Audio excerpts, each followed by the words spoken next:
Hi everyone, welcome to the Car Chat podcast. And with us today, we have Tusco Cavalli. Hello. Hello there. Can you tell the audience a little bit about sort of who you are and what you do? So I am a restomodder. That's basically my job now. I am the CEO and founder of Officine Fioravanti, the company that has now launched the first Ferrari Testarossa restomod.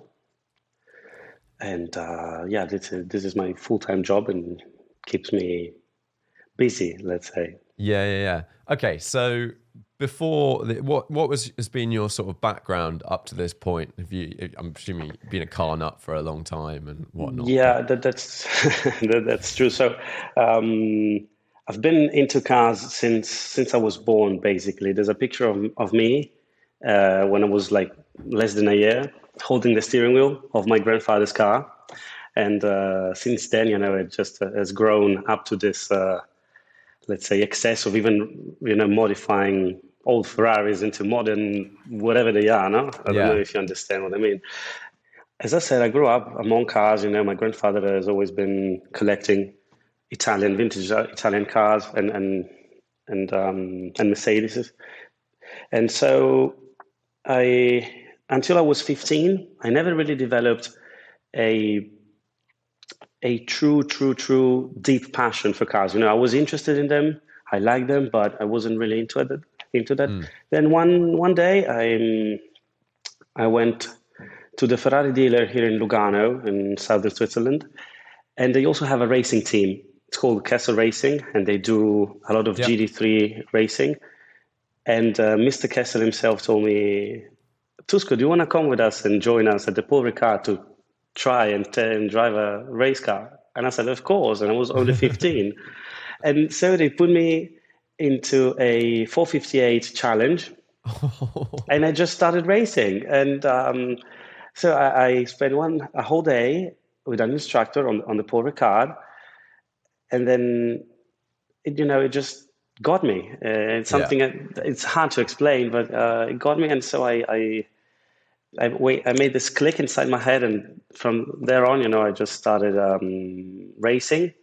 Never actually raced a race, but I did tons and tons of testing with them because I was going to the high school back then, Yeah. to high school, so it wasn't easy to match everything. And in my school, they didn't really like what I was doing, so it was a Yeah. bit hard to get everything together. But so from the 458 challenge, I went up to the 458 GT3, and I went all over the world racing in Valencia, Abu Dhabi, Yas Marina, Oh, and awesome. and so I got into this world and never stopped. Is that where this sort of Ferrari bug started to get in, or had you had it before? But I had it before, but I'd say that it has grown on me. Yeah. What was it like racing GT3? Like, It it was looks like awesome. quite a crazy series. Yeah, it is, and it's magical. I don't know if you've ever experienced it, but I've when never you're on the experienced a other GT3 side, car, but yeah. when you're on the other side, everything, the atmosphere in the box, in the pit lane, it's something else. You feel special when you do that. You really do feel special. It's a lovely thing. And then, okay, so you got a bit of racing, and you're like, I like these old Ferraris. What made you want to start a company to modify them? So let's say I've used the Testarossa a lot, and I used it in summer almost every day. Was basically my daily. And my car, the car you can see now modified, has 86,000 kilometers on it. Okay, that's I good made going. 20,000. I made 20,000 of them, Yeah, and I used it, every day. And so I got to understand her limits very well, to see what was, I don't want to say wrong with it, but what was, limiting the yeah, car. And so I've always had this bug inside my head, of I would love to, make it drive a little better, be more refined inside. And then in 2019, yeah, it was 2019, all this, the restomod scene exploded. Yeah. We had the Lancia Futurista. We had Alphaholics made that article on Top Gear with Chris Harris, and everyone Yeah. went crazy for it. And so I said, you know what? This may be a good time to do this thing. And I started looking at what was on the market.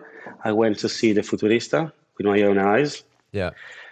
I felt like I can do this. I can do this, and I can do something different because I wasn't really, let's say, I didn't agree much on everything was done to that car. So I Yeah. said I may bring my version of what a restomod should be to the world, and that's how it started.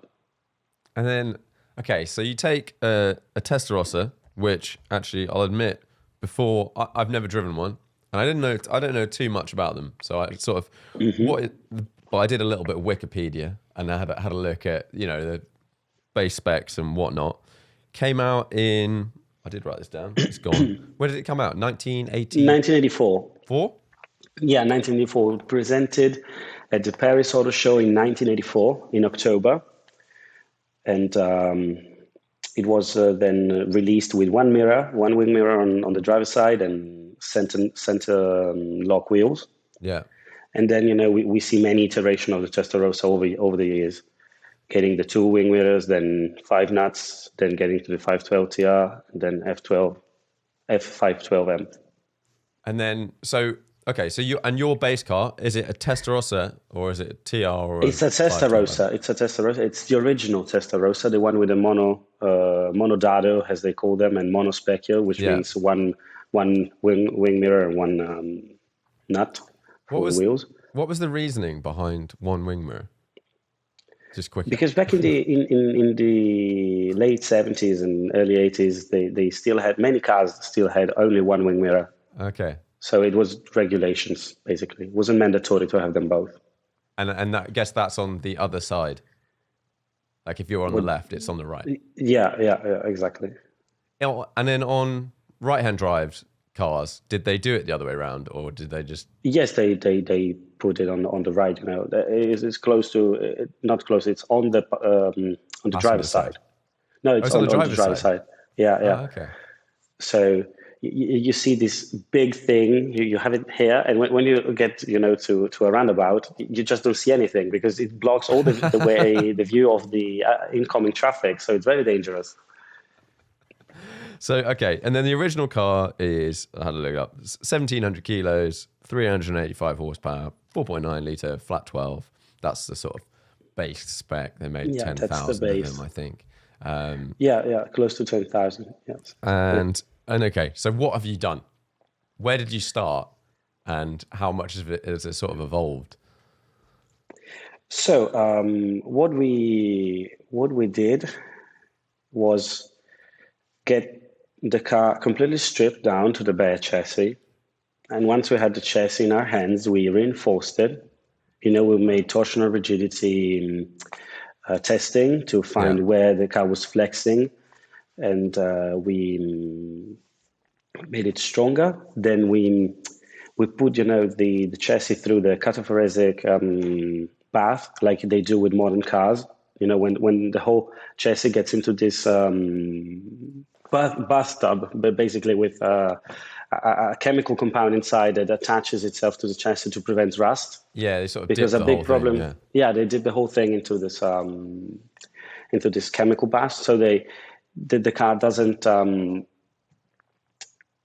rust anymore. Because the problem is that this car they rusted a lot from beneath. The chassis it's steel, it's exposed to the elements, and so we make sure that this will not happen in the future.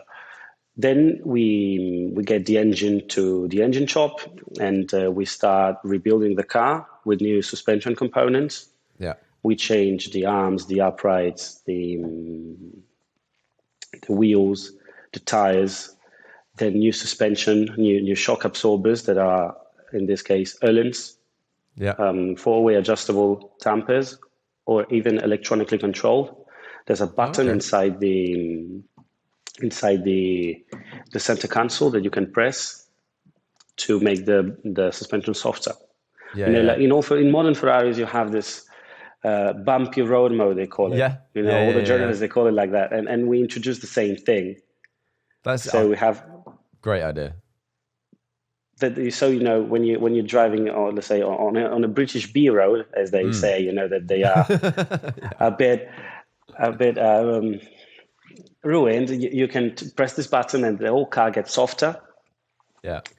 Then we have a new steering rack that it's now quicker in response, and it's only 2 turns lock to lock. And it Okay. also has power steering that only works, it's speed sensitive and only works when you're maneuvering to make the car easier to maneuver and around town or when you're parking. How do Because you, when you're doing that, how does that system actually work? 'Cause I've heard of it in other cars. I think it's in the T50. I know they've got a power assisting, but only for that first bit. How does that system work? Do you know? so there's a speed sensor that can read usually on the tacho. It reads Yeah. how fast you're going, or even it has many other way of finding out how fast you can go. Maybe there's a Yeah. GPS sensor. It depends on the car, and there's an electric motor attached to the steering column, and it knows. So the system knows to give power to this electric engine between, let's say, 0 and 15 Yeah. kph. After that, it just disengages the electric current that goes to the engine, and so you don't Yeah. have power assisted steering anymore. Do you have resistance created by the motor at all? Like when it's not You say when engaged, it's not, no, you cannot feel it. so it's not like slightly heavier or something. No, no. Actually, the steering wheel it's very heavy since it's a 1980s car. Yeah. It is a Yeah. bit heavy on its own, so it didn't ruin it. It didn't make it harder to turn. Yeah. No, it sounds like a good system because I think most people that have not driven an older car or a car with unassisted steering, you get in and the first thing you do is have to maneuver at 5 miles an hour or something, that. And then it's just like, Yeah, exactly. That's why in the 80s they all had big arms, because they yeah, were yeah, working out every time they drove. So yeah. Well, so, okay, with all the sort of overall things that you've changed and whatnot, but the what list has is long. been, I mean, I have many other things to to and I say want about to it. know, actually, okay, let's just go through all the stuff and then No, I I've mean, got some questions. what do you want? I mean, it's not. I didn't want to interrupt No, I or want to say. know, what is the sort of ethos or like the direction that you wanted to go with the car? Like, what are you trying to sort of get out of the car by doing all of the modifications? So, what I'm trying to achieve here is give the Testarossa the performance it deserves. Because, Okay. styling, design, amazing. The Testarossa looks amazing. It's one of the most significant cars in history, but it doesn't drive like the most significant car in history. Yeah. That's the problem. And so I wanted to give it its own, what it deserves. And for you, okay, I guess, because for some people, that might be a really stiff, sort of edgy, supercar-y type crazy experience. And some people, it might be, you want to go down a road, it needs to flow really nicely, not get bounced around too much. Like, where do you sit on this scale? In both, actually, Okay. in both sides, because now what we did is create this car that has two personalities, two very distinct personalities. It can be like in a modern car, you get an AMG, you have a switch in the center console that makes you have, race mode, and so the car is Yeah. super aggressive, super stiff, while, when you're in comfort, it's very comfy, you don't feel it. So we gave the car this modern feeling of being capable of having a very aggressive, let's say, powertrain and suspension, and then also a very relaxed and tamed down experience if you just want to cruise on the highway. Nice. So we tried to give the car, as I said, AMG. Why AMG? Because it's a brand I love. My daily, it's an E63 wagon. Yeah. So I love the capability of being in a super comfortable car that that doesn't rattle, doesn't shake, it doesn't, I don't know, whatever. It's super comfortable. I can make 700 kilometers without any problem. And then when I want to, enjoy myself on a twisty road or on a twisty highway, I can just flick the switch, get into race mode, everything tightens up, the engine gets more responsive. And so you have this, two different distinctive personalities. And that's what I wanted to give to the Testarossa. Because today, in the modern era, we are used to this. Now a hot hatch goes as fast as a 1980s Ferrari. So everybody is used to have something like this, and that's what we gave to the Testarossa. Yeah. Okay. I get that. And actually, interestingly, I've been driving a lot of Mercedes recently, and all of the AMGs I've driven in the UK, they ride awfully. Really? Yeah. Now, it could be various models are slightly different, whatever. So recently I drove an E53 estate. It was on 19-inch wheels with air suspension, and it was horrible. It shocked me, and I wonder why. I think part of it might be tires, because it was on run flats. Okay, so it could be. So a little bit of squidge gone. Yeah, but not that much. If you say it was horrible, it was very weird. crashy. Like you go over a small little imperfection in the road, and it'd be like. Really? Yeah. I mean, mine doesn't do that. Mine has the 20-inch wheels. Yeah. The shoulder of the tire it's pretty low, but it's super comfortable. Air suspension, as you say, but maybe they made a different calibration to the suspension system for the British market. I don't think so, but it's weird. I mean, because it's something I've spoken to, like, because in my mind that car should be really comfy. Like it should have the dual personality that you're talking about. And driven a couple of Mercedes recently. I drove I'm particularly looking at E-classes because I was thinking of buying one. And so I drove the E220D on 18-inch wheels and was just to see, like, is this the same? And it was the basic sort of spring rate in the car was definitely the same. It was a bit comfier because of the sidewall, but it still had that kind of feeling mainly around town.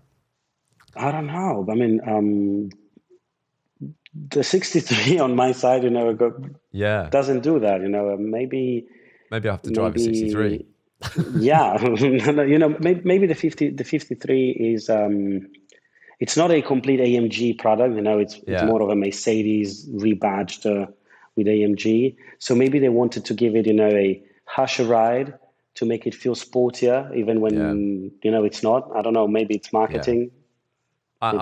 Something's gone wrong in the system somewhere, and I don't know whether that was. I think I drove a pre-facelift of the E53, and maybe I hear the facelift is slightly better, but I'll have to go and drive an E63. So you can compare them. Yeah. So I can compare them and be like, either there's something about UK something wrong with spec. me, or there's something wrong with. No. Because if you say it's comfy, maybe to you your car is comfy. Now I can't teleport and get in your car, and your car could well be really comfy. It's just crazy the ones I've driven recently. It's not a Bentley, but it's comfortable. Yeah. It's not crashing around. I would say the E53 I drove was worse than my GT3 RS. Okay, that's weird. That's weird. That's very weird. Right. Anyway, back to Testarossas. Okay, so you've made a bunch of changes to the car, and how? Okay, so let's say suspension. You've got a few setups you can have. You've got an Öhlins setup. Is there Öhlins? What? So you've got two setups that you can have. Is exactly. That right? So you can have a mechanical adjustable damper, which is in four-way adjustable damper from Öhlins TTX36. That has high speed rebound and bumper rebound and low speed. So the four different way of adjustment. but also an electrically controlled valve, so you can, as I said before, that there are pre-settings. Yeah. You can have as many as you want. The beautiful thing with our job is that we can tailor the handling and the comfort of the car to the customer's Okay. requirements. If, for example, you want a more comfortable ride, so that when you get down of your E53 with your broken back, you can sit in the Testarossa and have a more enjoyable ride. Yeah. Or we can make it stiffer. Spring rates can be changed. As I said, damper tuning can be changed. So everything is customizable. And that's what we do for dampers. Another thing we did that we introduced on the car to prevent it from scratching the ground, it's a front lifter Okay. that raises the car at the front. Yeah, there's a button on the center console to make it easy. Mm-hmm. And, with a very long overhang at the front, the Testarossa scratches everywhere now that it's lower, because it's a few centimeters lower, to, make the handling a little bit better. Yeah, yeah. And then we have new geometries at the front to make the car more responsive and behave better, especially on a oversteer situation, because the geometry originally was a little slow to respond. When you started power sliding or drifting, let's say, the steering wheel didn't go back to center as quickly. Oh, okay. And so it wasn't easy to catch it. It was quite hard. You needed to be very, very, how do you say, ready to. You got to be sort of prepared ahead of exactly time. Yeah. But now it's much more intuitive and easier to drive on the limit thanks to these new changes. We often forget how important a good geometry at the front is. But I don't mean the geometry that you can, caster and camber that you can change. Even if you go to the workshop now, you can change it. Yeah. I mean, the actual geometry, meaning changing the design of the arms and the way they are attached to the chassis to give it a level of readiness, let's say, when you want to oversteer or when you want to do something not necessarily right, like going straight. You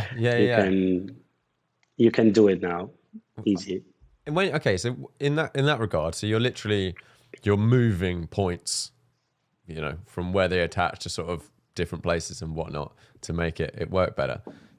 What was the sort of general idea of, like, how did you approach that? How did you approach that whole thing? Because you're like, well, we could just change, some people might go, okay, add a bit of camber, change spring rates, whatever. But you're like, no, we want this to be better. We started like, so I knew what was wrong, but I'm not an engineer, so I cannot, say, yeah, let's do that, let's do this other thing. Yeah.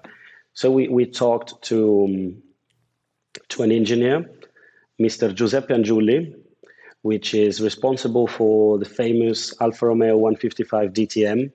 The car that back in the 90s raced the German DTM and won as well.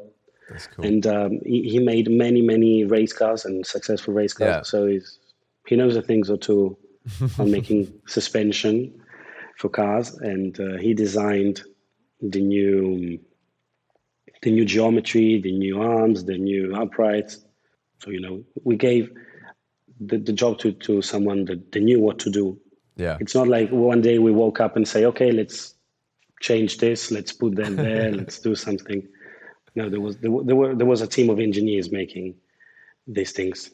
Making a decision. And in terms of implementing that, do you have to move mounting points and stuff like that? Or are you just the arms and all the suspension components themselves have all just changed? We changed the attachments to the chassis because they were very flimsy. When you see how they were done, it's actually scary. So we make this now stronger and safer. And we change also the arms slightly. No, not slightly, actually. We changed the arms a lot. And also the uprights, it's now aluminum at the front because it was steel before. So there's a lot less mass in the wheel arches. And as you know, when you reduce the weight of the wheels and all the unsprung mass, it's a good thing. and also in the back we did the same thing, and we introduced also the toe link, because before the Testarossa in the back had a very straight geometry. You couldn't change much, Yeah. and you had a very antiquated system of using washers to augmentate the space between one side or the other to Okay. change the orientation of the wheel. So it was a bit of a nightmare every time you had to change something. And now we have a toe link, so it's easier to adjust and make everything. So, okay, once you've done these sort of quite serious suspension changes, the first time you drove the car afterwards, what was that like? Something else. That was like was something completely different. I recall I took it out of the garage, and we didn't have plates on, so I couldn't go far. I Yeah. was just driving on the street behind the workshop, and I don't know, it was something so special because it drove like unlike anything else, because it's something from the 80s. It has this modern feel in the way it drives, but at the same time, it's vintage. It's incredible. It's Yeah. incredible. That's cool. And I That's was cool. super happy. I was super happy. That's the thing. Like, I think I haven't driven loads of older cars, but I've driven some, and definitely suspension is a huge part of the feeling of these older vehicles. And not that you lose it, but just like my F40, now gone, but the suspension made it sketchy. It was the suspension. You had an F40? Yeah. I sold it Wow, recently. lovely. Oh, really? And just like the fact that it was quite like old school, it felt old school in terms of it didn't deal with bumps very well. The car would move around quite a lot over various like bits of bouncy road and whatnot, which made it feel quite interesting. Like if you drove reasonably quickly, it's kind of, it's up on its toes at 60 miles an hour rather than a modern car just kind of vroom, Yeah, but we're talking about the F40, which is the racing version of. Yeah. So let's say it's kind of understandable, because it's the, let's say, more racing oriented. It's like the pista version of whatever it was. Yeah. I would love to one day drive, and I know some people that are thinking of doing some stuff to F40s, but drive You have one in front of you right now. Nice. So if you want to do it, just give me a call.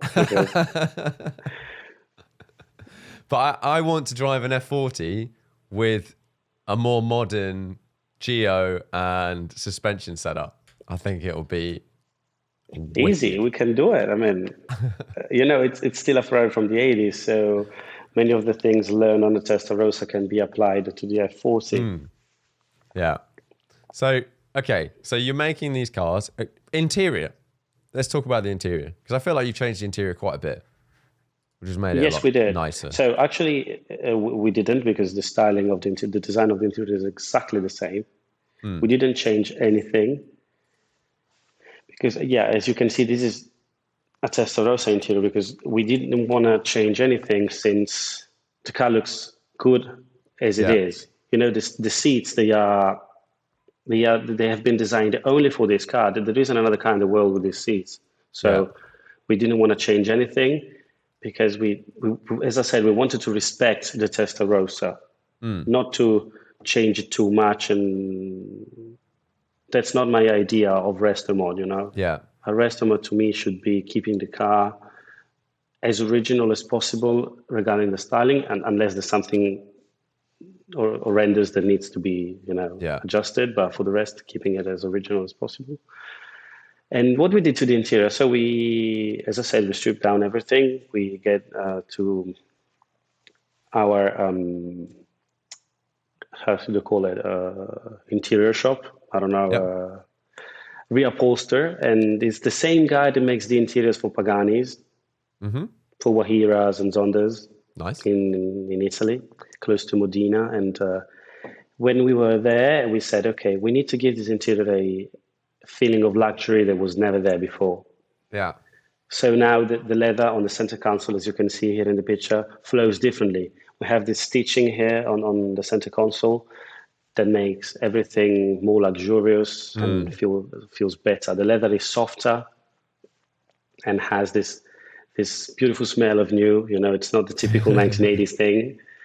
And even the carpets are the same carpets you can find in a Rolls Royce. So lambs Okay. will not the very high and thick lamb wool over carpet, but the actual carpet.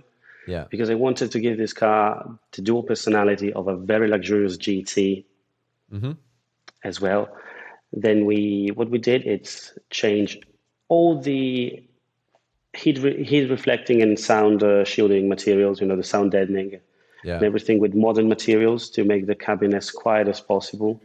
Because when I'm cruising on the highway, I don't want to hear, you know, tire noise or wind noise. And so we worked a lot on that to make the cabin as quiet as possible without losing too much of the engine. Yeah. That's, you know, still. Did you get a reasonable reduction in Yes, noise? we did. I mean, the Testarossa has always been a quiet car inside. Okay. But when you're inside, I mean, it's not a phantom level of quiet, but it's at a very good point now. Yeah, that's nice. And what we did, so we changed the way the seats are stitched to give it this feeling of this perception of luxury that wasn't there before, as I said before, you know. And also all the components you touch on the interior now are metal, no longer plastic. Okay. It's aluminum, machined aluminum, anodized black. For example, the center console, which was a very cheap plastic piece, you know, the 1980s plastic that squeaked and rattled. Yeah. It's now machined aluminum, like the stocks on behind the steering wheel. Yeah, these are the buttons I was talking about before. And what else? Basically, this is a very interesting piece. For the people that are listening only, I'm running through some photos at the same time. And they're not going to see it. So they might not see, but what we're looking at, can you explain what we're looking at right now? So this is the pannello di controllo or control panel, you know, with which you can set the traction control and ABS. Okay. Because we have on this car a 12-way adjustable traction control and ABS system to enable the driver to choose what he wants. You know, if you are driving on a very wet road, you just flick the switch to wet mode. So the ABS and the traction control are very intrusive and they can prevent you from crashing or sliding. Or if you have, you know, or you're on a racetrack and you want to go as fast as possible, you can deactivate everything into off and you're on your own.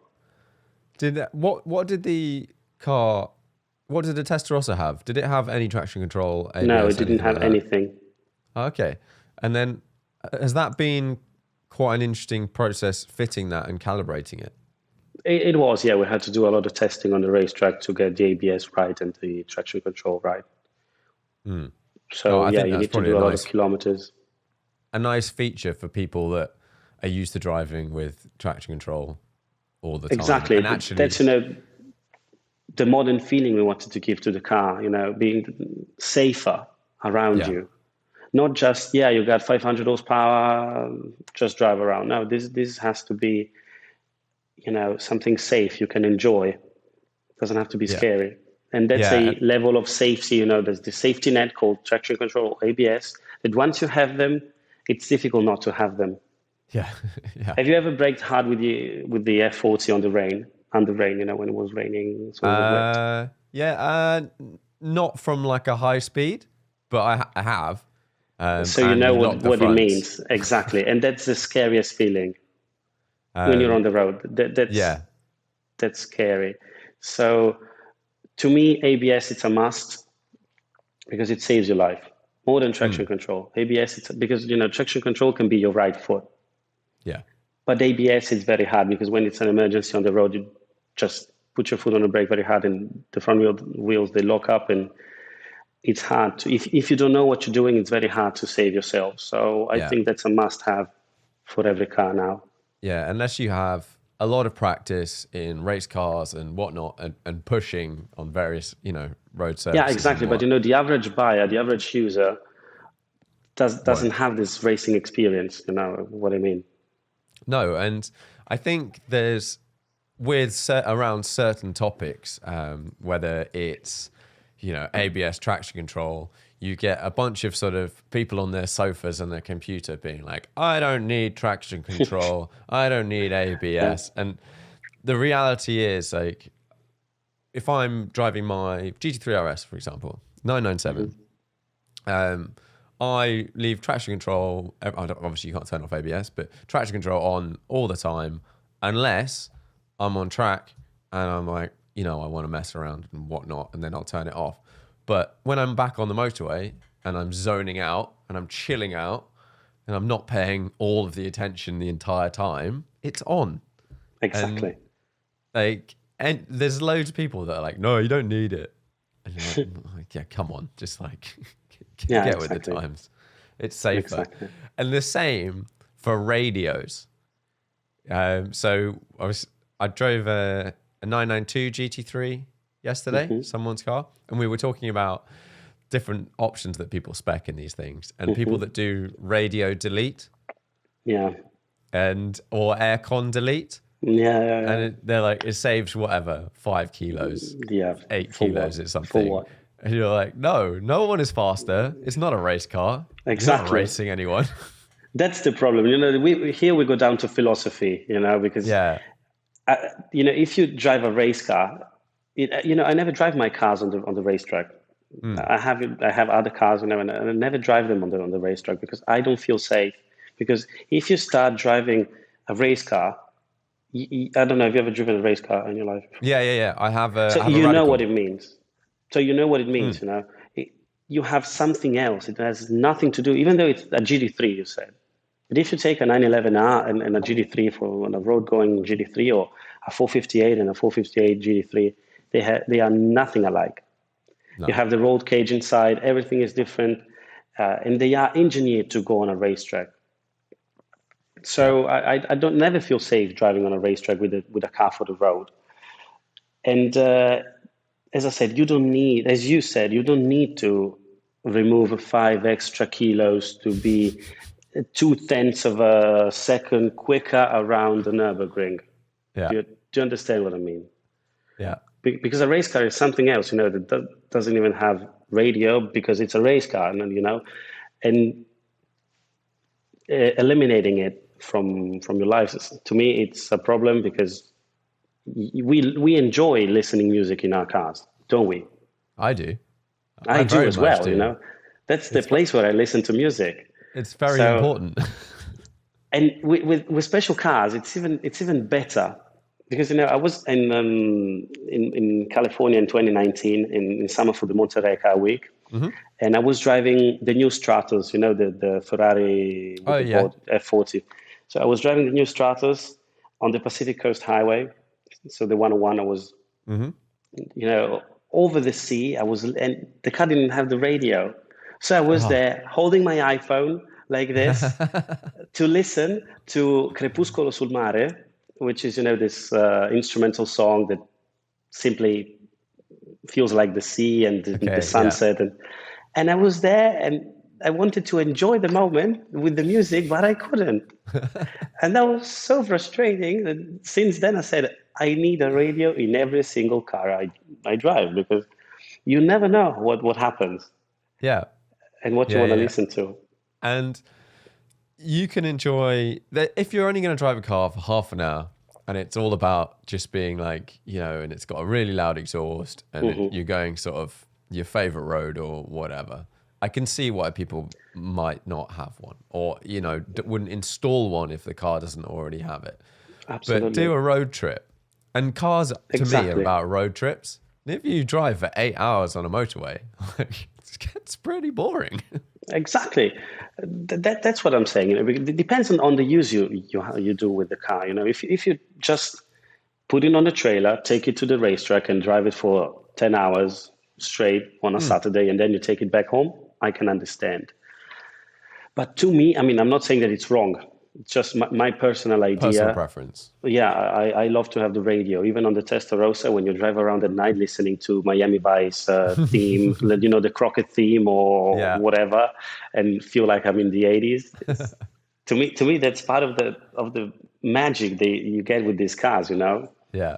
Yeah, totally. And I think like we all have a soundtrack that goes with various parts of our lives. And you're like, you associate music and it builds that and it takes you back to a different time or a different place or a different memory, or like a road trip playlist that you just listened to on that road trip. And then you listen to 5 years later and you're like, oh, I'm straight back I remember there. that. Yeah. Mm-hmm. So what did you do to the audio system? So we changed everything once again. Now we have a 1,500 watt system compared to the 200 and something watt it had in before, and a new head unit that has Apple CarPlay, Bluetooth connectivity, navigation. Like the Porsche retro radio you can put in 911s. Yeah. But the styling has been cured by our designer, and now looks like a 1984 Macintosh. Yeah. And it's once again, all machined aluminum from a solid piece and then anodized in this color. Yeah, you can see it over here.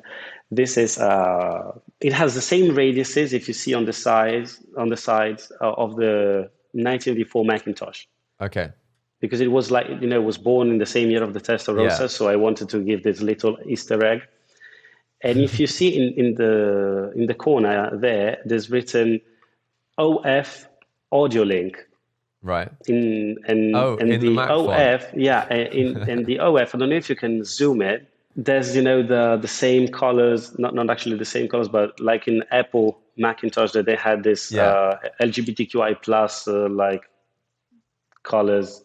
Yeah, I don't know if you remember. I'm sorry. I know. Let's cut this. Let's do it again. No. It's it's multicolor. You can see there. It's like the original Macintosh. The colored gradient that you go from like red to purple through the different colors. For there you go. I'm talking too much. I'm sorry. A little nod. There you go. A little Easter egg. Do you have any other Easter eggs in the car? So what else do we have? Easter eggs. So we have a 1984 Motorola phone. Oh, yeah. Yes. That works. Like that was originally inside my car. It came like this, but never worked. So which changes the internals to the telephone, and now it's linked to the radio. Right. And when you receive a phone call and you connect it via Bluetooth to the radio, you can either talk on loudspeaker inside the car, or you can pick up the phone and talk directly on the phone. Oh, amazing. And nobody can hear what you're saying. So if you have to order, I don't know, 10 kilos of cocaine, it's the 80s, you can do it quietly without no one listening. None of your passengers clocking what you're doing. Exactly. That is wicked. I've got a friend who has a phone like this in his, I think it's in like a Rolls Royce or something, but it's not connected to anything. So is that quite a complicated process to do that?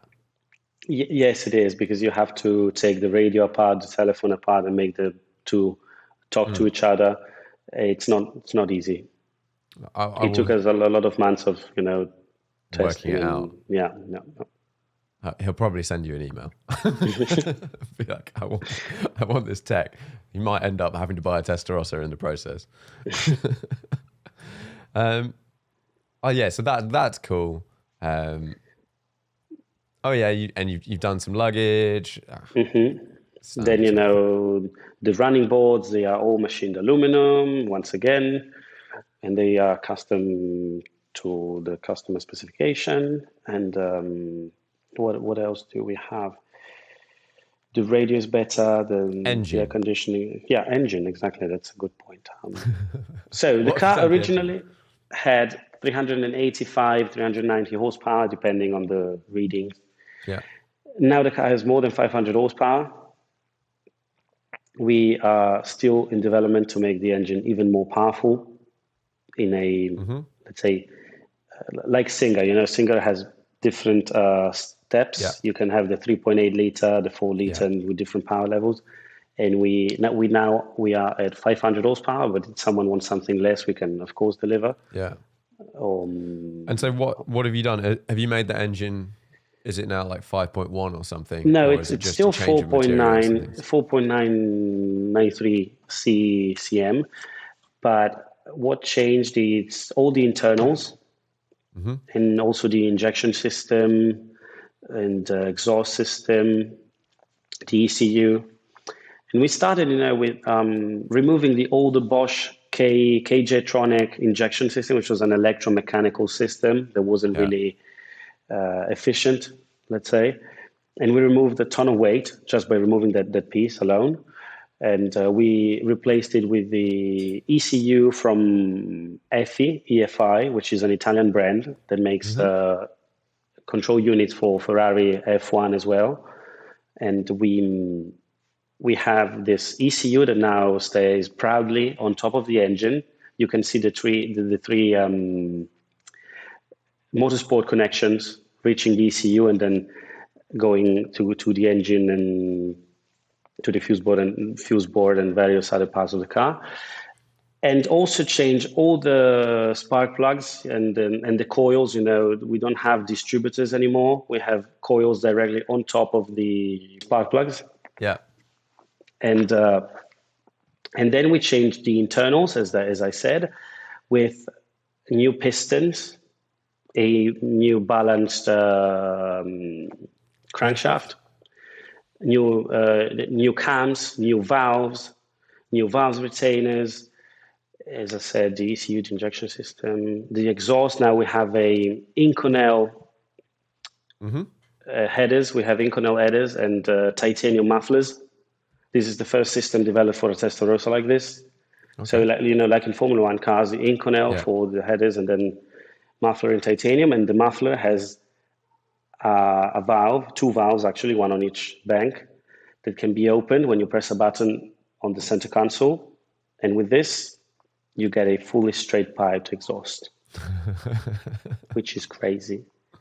It gets up to 135 decibels and it's crazy. Just crazy. Good. I imagine get out of town, right road, beep. It's awesome. It makes you cry. The vibrations you get from the engine when it's open are incredible. You can feel it in your body. It's incredible. Sounds like an F1 car because now we get up to 9,000 RPM. Our red line, it's 9,000 RPM.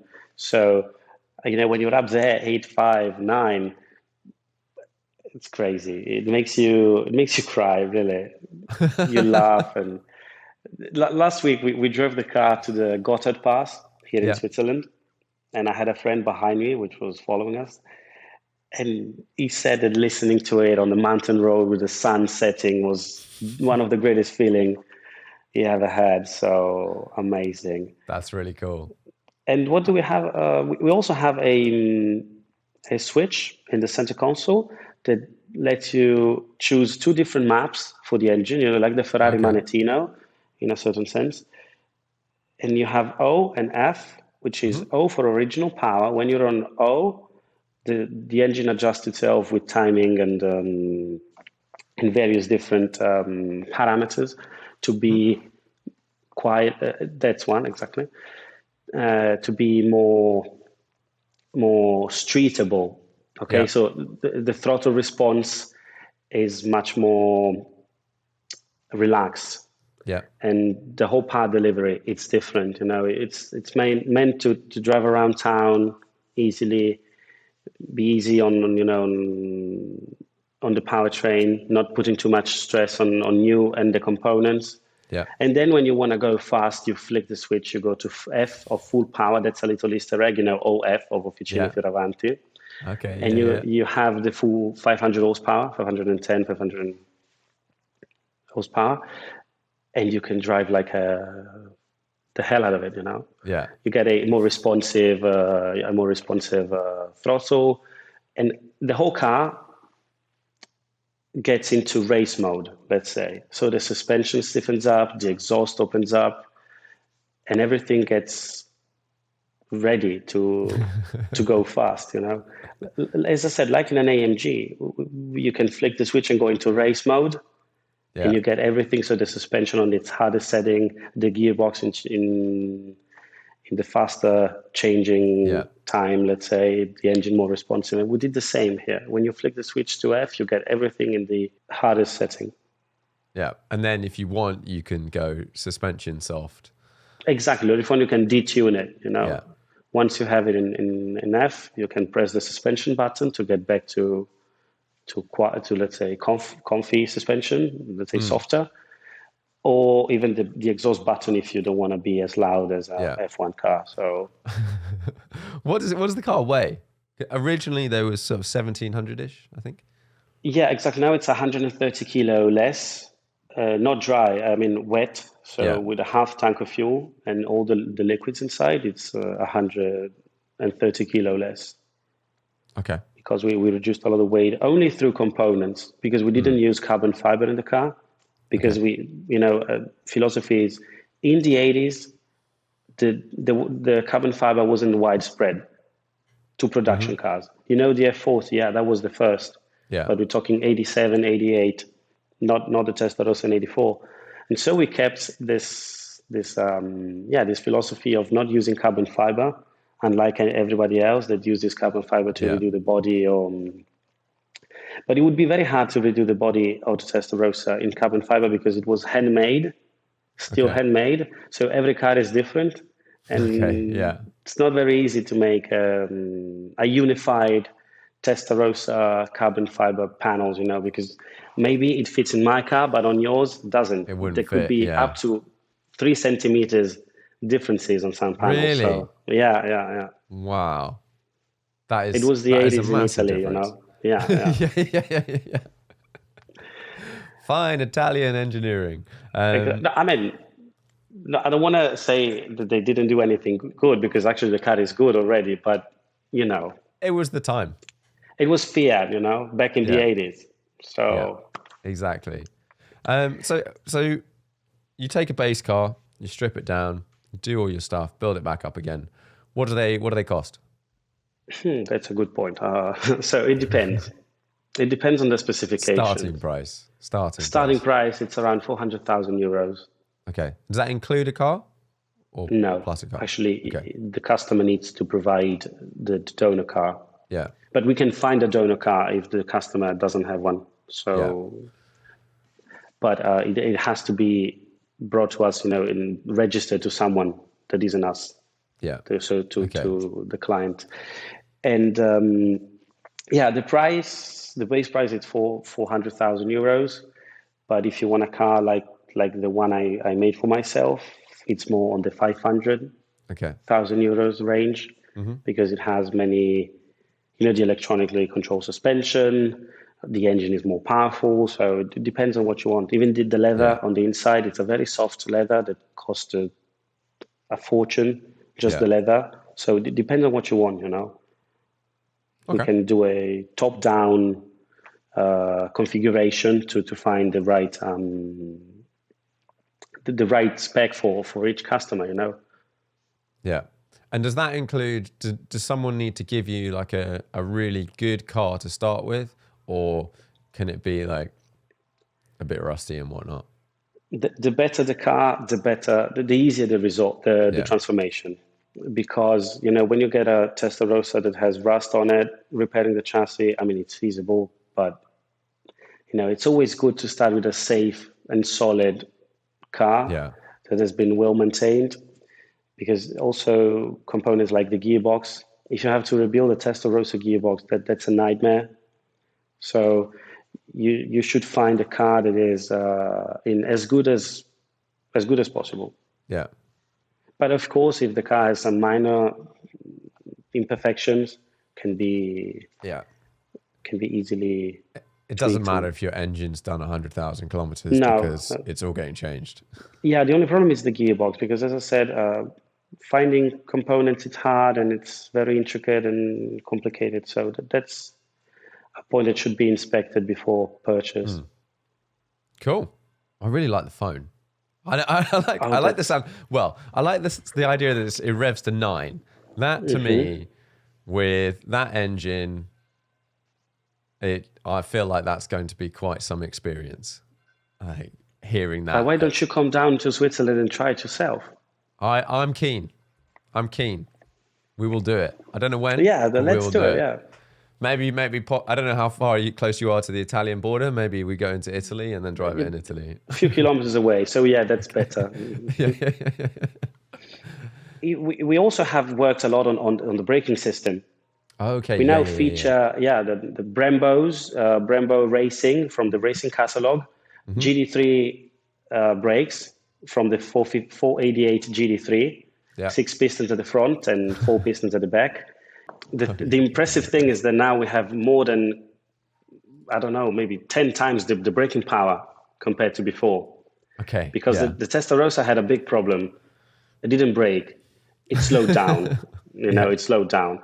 The brakes were underdimensioned, were too small for such a heavy and big car. Here it is. You can see that's the front pad. Okay, for the people that are listening, the front pad is literally, it's double the size. It's like double the area. But you have 2 of them, so it's 4 times. Yeah. So you get a lot more power, braking power, and the brake itself, the caliper, it's much bigger and lighter. Even though it's bigger, it's lighter and stiffer. So you get much more pressure to the pads and then to the disc compared to the original. Yeah. And once again, we reduce the unsprung mass and make handling better. Then we also have, for the engine, I forgot, we molded and casted new aluminum, let's say, passages for the air, because since we removed the original Bosch injection system, we had this that routed the air from the air cleaner into the plenum and then down to the cylinders. We had to cast this aluminum piece that, thanks to fluidodynamics, we made that passage faster to produce more power and whatnot. The gearbox as well. We have now a fifth gear. It's longer to be a better cruiser on the highway, and to also have a higher top speed. That it's now 200 miles an hour, 201, 202 miles an hour. Yeah. So it's truly a supercar now. How's the aero at that speed? So the Testarossa has a big problem with aero, because over 230, 250, you start flying. It goes. The nose starts lifting. But we worked a lot on aerodynamics as well, with a flat underfloor completely. Okay. And the car rides a little pointing down at the front. Yeah. To have more aerodynamic. Yeah, to be more aerodynamic, and we mitigated this. Okay. We made the best we could to make it stay on the ground at 100 kilometers an hour. And so what else? The tires are new, as I said. We now have 17 inches at the front and 18 at the back, and are also wider. So we can have a little more contact area to the road. And we use modern performance tires, the Michelin Pilot Sport 4 and the Trofeo R's from Pirelli, if you want to go real fast. Yeah. And also winter tires.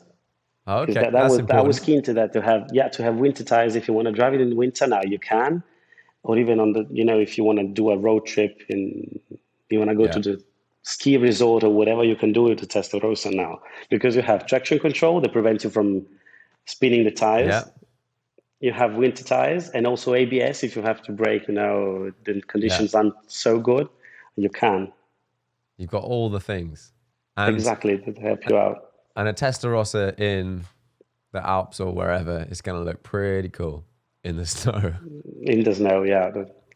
Wait, because once it's going to start snowing over here in Switzerland, we're going to do some videos with the car on the snow. And the bodywork. Have you adjusted anything, or does it look exactly the same, or is it so different it looks panels? Exactly the same, but we changed a few minor details. For example, the keyholes. Okay. They had this very big rubber ring that made them ugly and big, and so we removed it and made it flush with the door, only on the driver's side. So now, when you see the passenger side, the shape, the shape of the car is uninterrupted by anything because there's no Okay. keyhole, there's no Pininfarina badge, and we made it as clean as possible. Like the designer penned it back in the Yeah. 80s. And on the passenger side, on the driver's side, we removed the keyholes even from the fuel cap. That it's now a push system, so you push Oh, it and it okay. opens up like in a modern car. Yeah, yeah, And also the Pininfarina badge on the lower side of the car to make it, as I said, look a little cleaner yeah, and better. Minor tweaks, but it makes all the difference in the world when you see it. yeah, yeah, yeah. It's amazing the difference. Like a small thing that's just not right makes like a whole surface. You immediately just like, what is that? Yeah, I mean, it gives you a feeling of being more modern. Mm. Even though it's the same thing, it feels more modern now without this typical 80s, big locks and logos on the side. What else changed? So all the lights are now LEDs inside and out. We have a lift. I told you about the lifter. What else about the engine? Maybe the ECU. It's a very intelligent ECU that knows in which gear you're in and Right. adapts the torque curve and the power Oh, delivery okay. to the like in a modern Ferrari, like 488, for example, with the Yeah. turbos, they limit torque in Hmm. first gear to get a better launch, not spin the Yeah. wheels. And our car can do the same, depending on the conditions. Okay. She knows in which gear she's in, and adapts the engine to respond in the better possible way. Oh, So you okay. can see there's a lot of technology in our Yeah. Testarossa. It's not just like, okay, we change the wheels, we put fuel injection in it, let's call it a day. No, there is a lot of engineering R&D behind this. It's not the Mm. typical restomod. I was going to say, it sounds like you've gone on the electronic side and the engine management and all that sort of stuff. You've gone way over and above what normally gets Exactly. done in this space. Usually what you see in restomods, it depends, but you see they change the suspension, just the shock absorbers, the wheels, the tires, maybe a bit more powerful brakes, okay. But that's it, nobody changes geometries No. and maybe makes and has such a high level of technology in, as I said, in everything: suspension, ABS, traction control, engine management, and suspension management. So I'm very proud of what we did here Mm. because we wanted to give, we have a lot of racing technology because also the ABS and the traction control are like in a race car where you can set Yeah. them into different positions. We have this, as I said at the beginning, this dual personality of a race car that is at the same time a GT. Yeah. No, it sounds wicked. Like, it sounds like something that like would fit into my life very well. Crazy when you want it to be crazy, and really comfy and just kind of cruise around when you want to be When you want cruise to, around, and you want to and listen to still your playlist on your exactly road get the trip. playlist on my road trip. Exactly, and then you get to the right road, press the button, 130 decibels, 9,000 RPM, off you go. Traction control Off and lowered. you slide around. Yeah, exactly. Yeah, And it's wicked. yeah, Have you taken it? Where have you taken this car? Like, where's the furthest you've been with it? Did you use it? Have you taken it everywhere?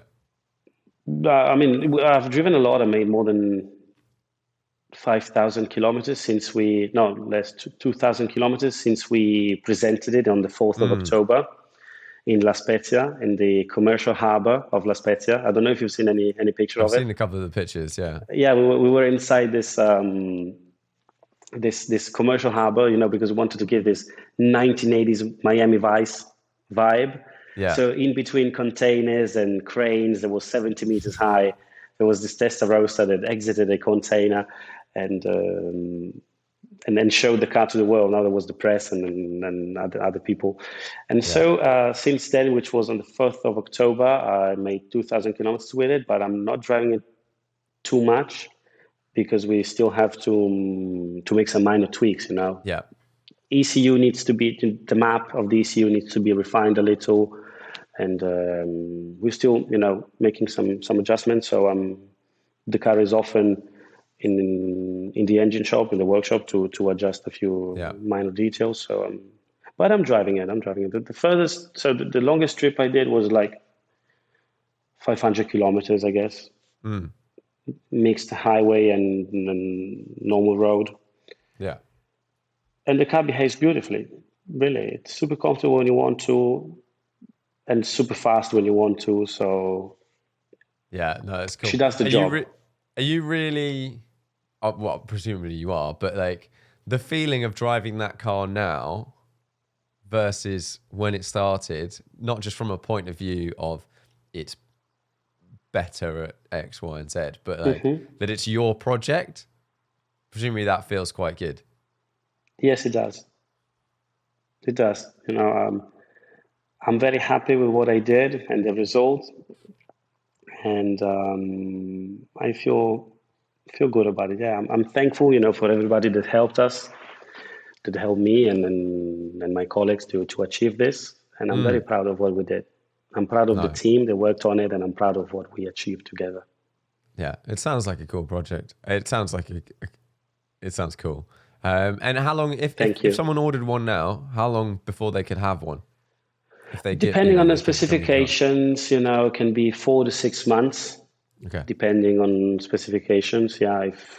If you want a special color that requires 2 weeks in the paint shop, of course, a little bit more time, yeah. Yeah, but actually, it's 4 to 6 months.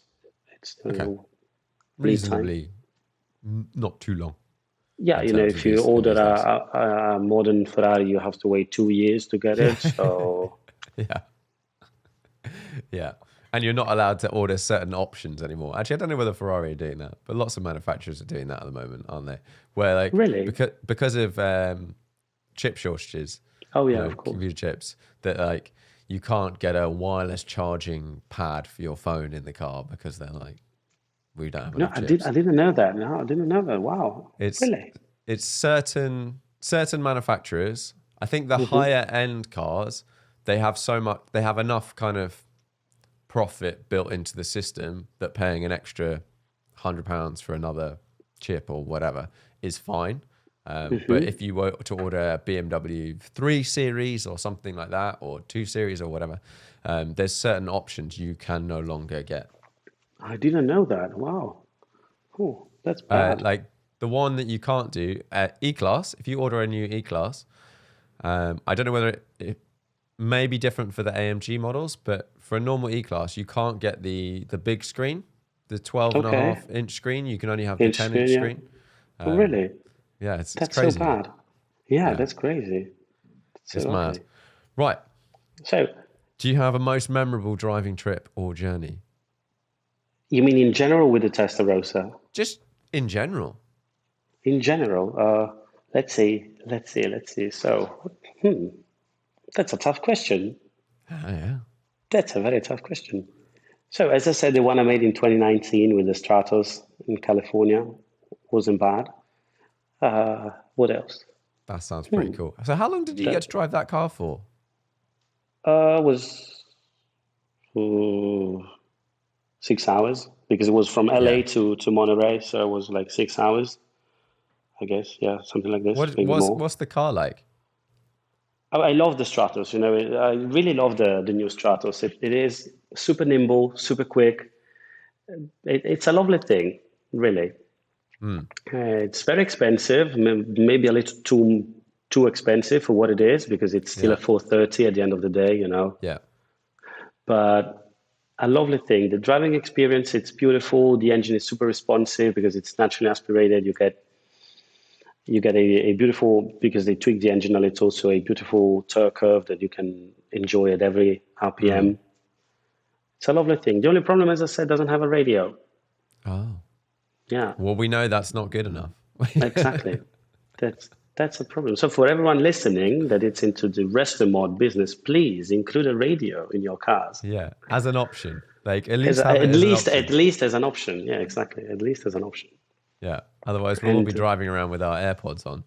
Exactly, and I mean, that's not bad. I do it sometimes, but yeah. But isn't it illegal I don't know. I don't think to so. drive it? Hmm. Maybe Maybe let's cut this part. I don't know. I don't know. It could well be in Switzerland. Exactly. So Uh, let's say I never drove with the AirPods on. Okay, no, never. no, no, no. No. Forget But what I said. Forget what I for said. people, if you're ever thinking about driving with AirPods in, noise cancellation in a very loud car works very well. Yeah, that's what I did. Yeah, It's exactly. very good. I I may have done this on long trips occasionally in various cars, and it's a So do I. I may have yeah, yeah, maybe yeah. somewhere else. Yeah, in some place, private road or whatever. Anyway, And what about your best road trip? What was it? oh, what's mine? That is a good question. I think I've had a few really good ones, but the one that sort of sticks in my mind was the first time, and for the people that are listening to the podcast, they've probably heard this a few times, but I went to Sweden with a couple of friends in the winter, and we took a bunch of cars and did a bunch of driving. And I took I have a backdated 911 SC Okay. that's kind of like a sort of 73 Yeah, ST-esque lovely. thing. So it's wider at the front and the back. Yeah, a little bit wider, a bit stiffer, got a nice stereo in it, and engines uprated and stuff like that. Nice suspension and things like that. But took that, and a couple of other friends were in various sports cars and whatnot, and were just driving on ice and snow for whatever it was, 8 days. We stopped at a few ice tracks and went around the ice track and stuff like that.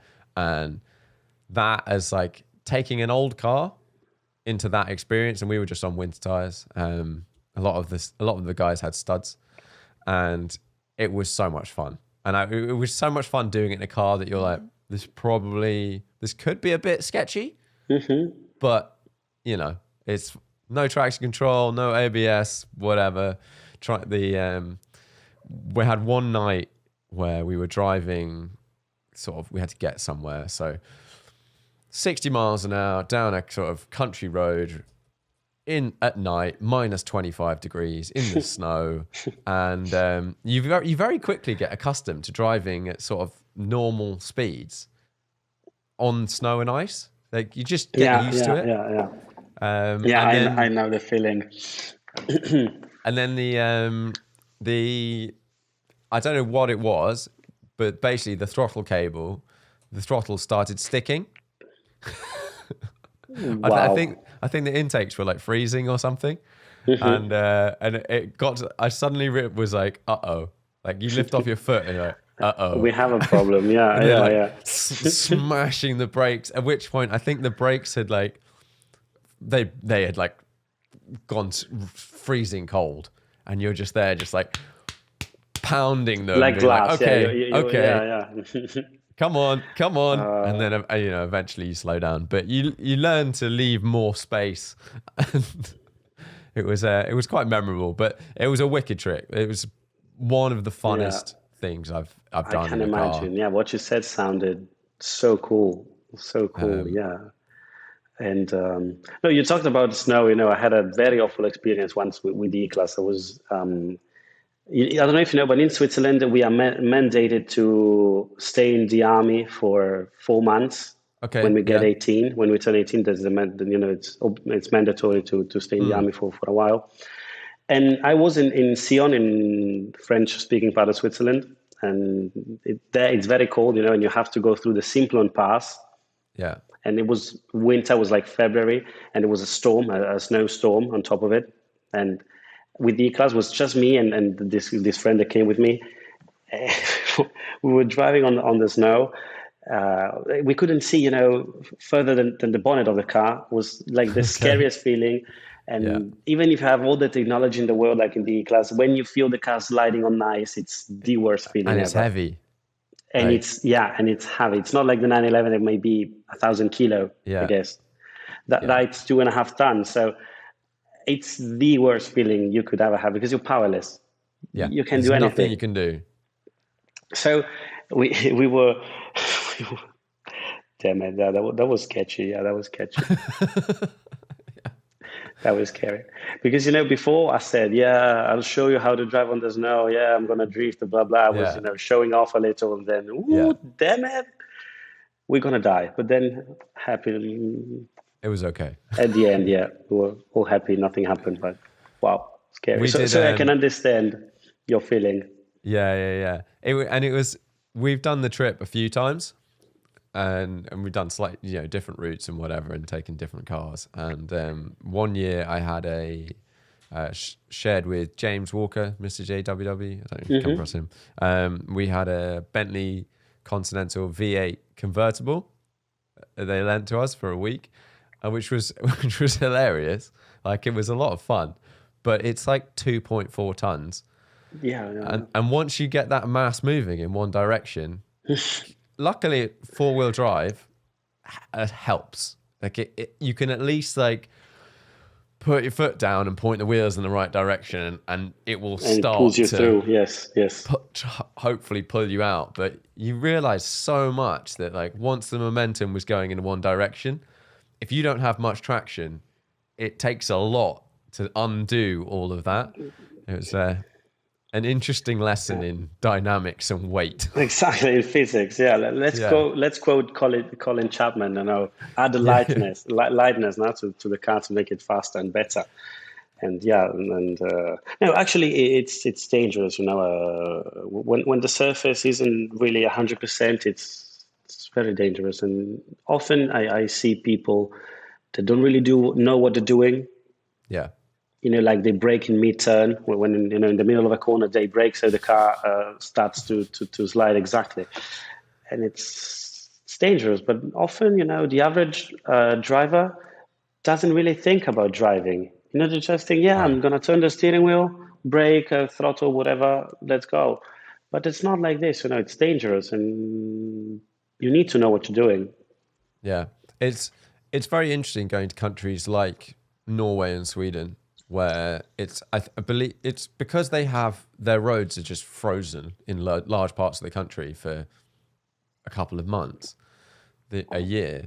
They are all really, really good at driving on on loose surfaces. They have to. They have to be good at driving. Yeah, and I think it's part of the driving test, like, because they make you slide on the snow. Yeah. Yeah.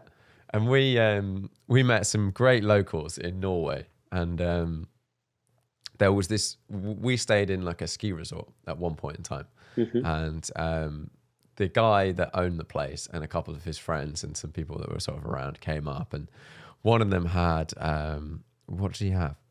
An Audi Quattro, and he had it on like the worst tires. Like, he did.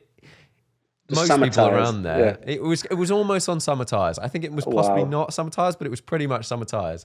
But he just absolutely like hammered this thing, and he was like, "I love the fact it's got no grip. He's just going into every corner." Wow. This was like basically a private road, and he'd just be going into every corner like fully backwards, just like heavily committed, 50 meters before the corner, just like flick this way, and then just like on the power.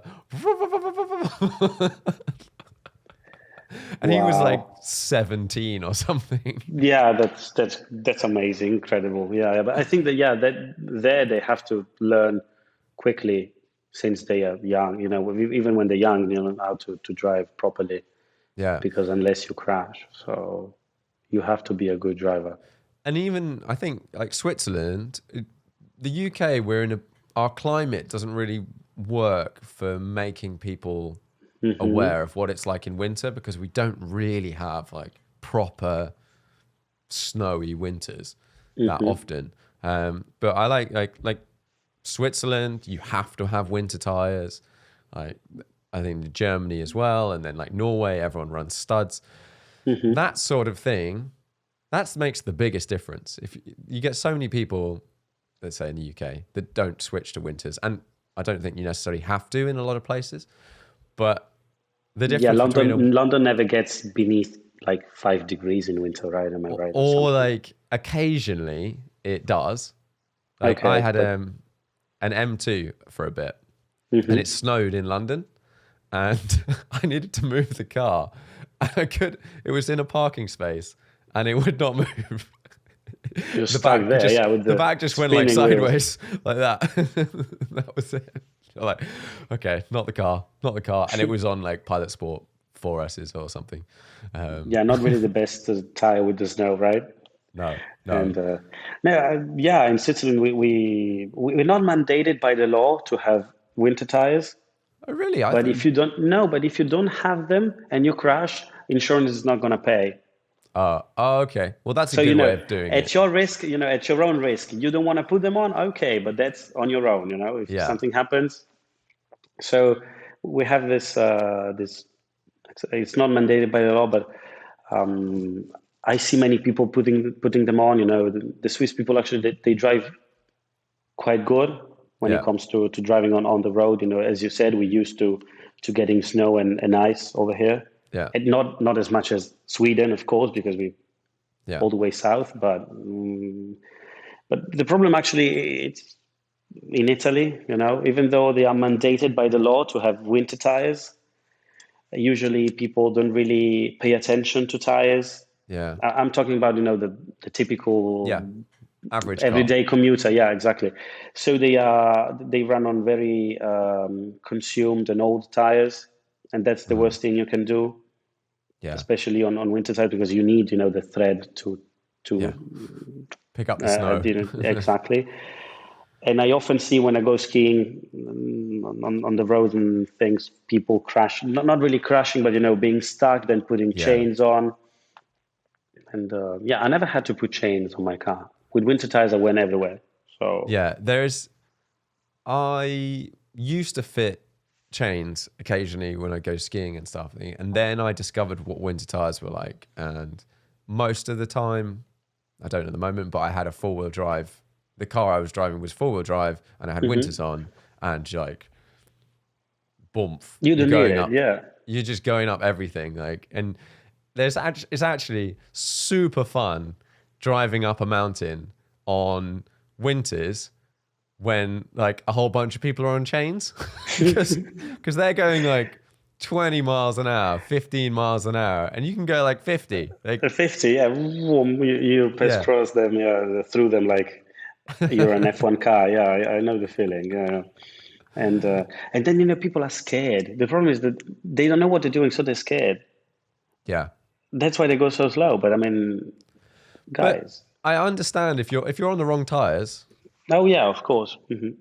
But if you have to be scared. If you're on winter tires, the first time you sort of you do every now and then you just do a brake check just to see, just check. The level of grip, and the car, like the nose rocks forward, and you start slowing down. You're like, oh no, it's okay, I'm good. Like, exactly. You need to be aware of your surroundings when you drive. You don't have to be a soulless body attached to the steering wheel. You need to be there.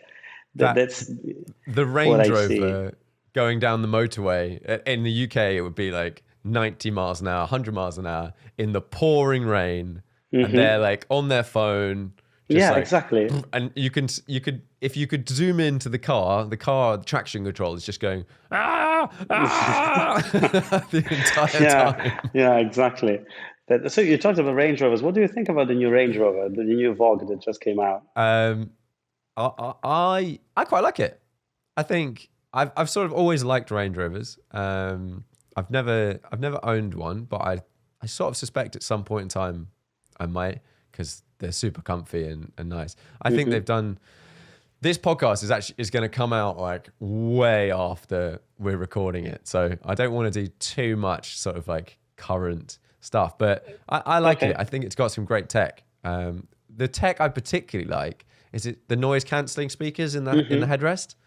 I want to know what that's like. That's cool. How much it will reduce the. It's like wearing your AirPods, but you don't have to wear your AirPods. So you're not doing anything illegal. Yeah, exactly. What do you think? No, I mean I like the fact that they kept the design, very. It resembles the Range Rover that we were used to. but everything is cleaner. This pure lines. Now it only has those three lines. Then the back, the fact that the lights are hidden, you Yeah, don't see that's them quite unless cool. they're lit. And inside, I think it's pretty cool. But I always ask these questions about SUVs because I'm looking for an SUV and I don't know what to buy. Ah. I don't know what's better. What do you think? The Range Rover, maybe a Mercedes, or you go up to something like the Bentayga. Or It's it's always tricky. hard. Yeah, it's tricky. I've driven a few recently. I have a bit of a problem with SUVs, in the sense, and it's just like I think I haven't spent enough time in them, but my body, like my internal G meter, feels like I'm tipping over the entire time. Yeah. And I don't mind that, but it's the fact that often because they don't want the cars to roll over, they make and I was talking to an engineer about this recently, the anti-roll bars and everything has to be quite stiff. And you lose the ability to mid-corner absorb a bump.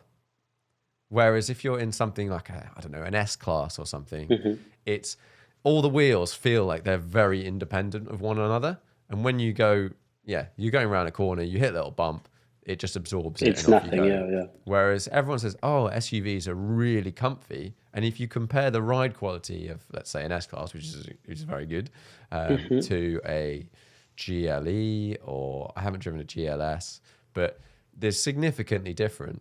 And Range Rovers are very comfy, but they roll, Yeah, they roll a or lot. they used to roll quite a lot. I've driven the Bentayga. It's nice. I've found the Mercedes, but I've only driven the GLE. Oh no, I've driven GLE and G-Wagon.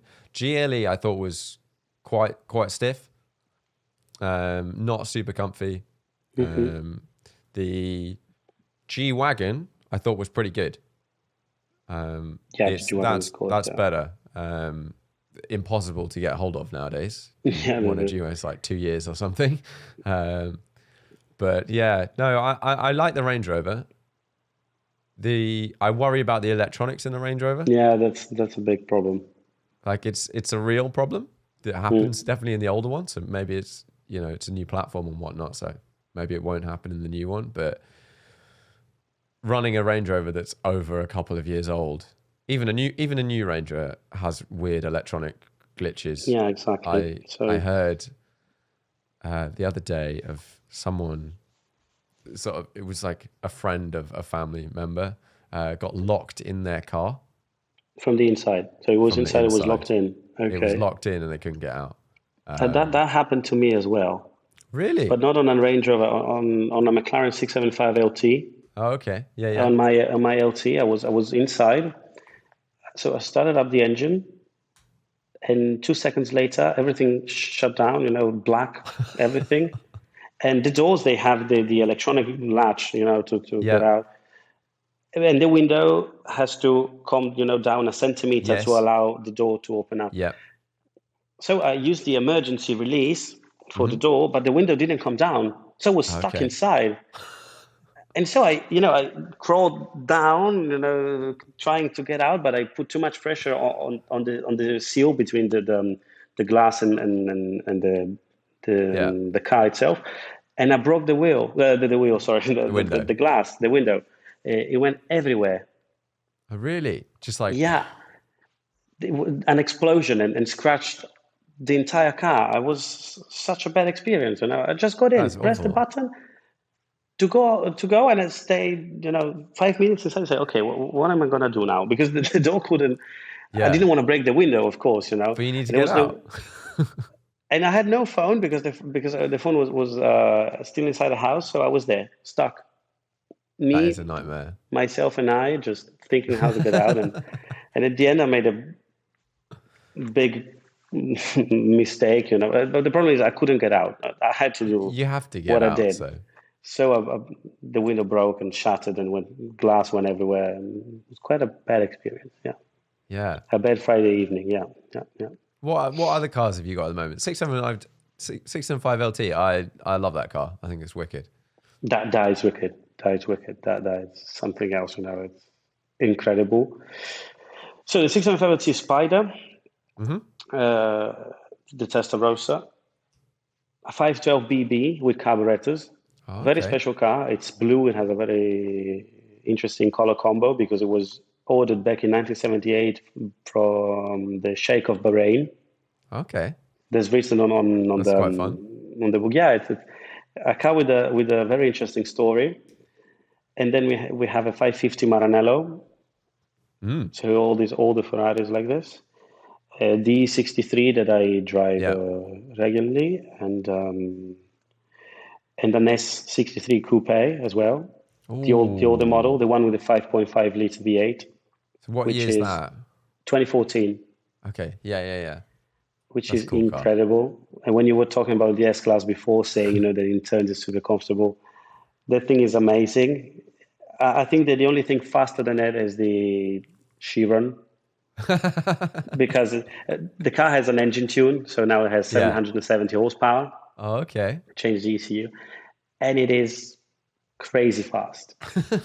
Crazy fast. In turns, you turn the steering wheel, she goes. You put your foot on the throttle, she goes even faster. And Is when it you four-wheel drive or four wheel rear-wheel drive, drive? yeah, it's the Yeah. 4-wheel drive version, 4MATIC. And the crazy thing is when you're at 200 and you put your foot on the throttle, you see the needle of the speedometer Yeah. go down to 300 like in 3 seconds. It goes down. It's crazy fast, crazy fast. That's And cool. That's cool. I've always looked at S-Class coupes and just as one of those cars that I'm like, well, one day I'm gonna you own should an get S-Class one. coupe and You just should like get one. cruise around in it. It They looks are wicked. amazing. They are amazing, really. And then I have a few older Alfa Romeos, the GTs, like the ones from Oh, right, yeah. Alfaholics, because we have a little project going on with that. So stay Oh, so tuned and see. do you have do you have an Alphaholics one or No, it's not you're an Alfaholics. I mean, we want to do something okay. Something with that. Yeah, possibly there's a down little that project vein. going on with that. Yeah, so Nice. stay tuned. Stay tuned with it. And then a car that I really love, the original Fiat Panda. Oh, okay. Yeah, yeah, Have yeah. you ever driven the original I've Fiat not, Panda? no. You have to. You have to. It's too fun. Simply too much fun. It's the best experience, motor experience you can have.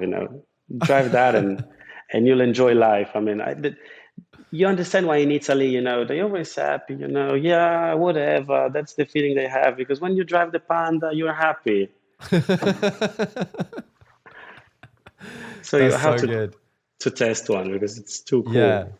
It has the ages ago, I did a couple of seasons skiing, and I was a ski instructor in New Zealand.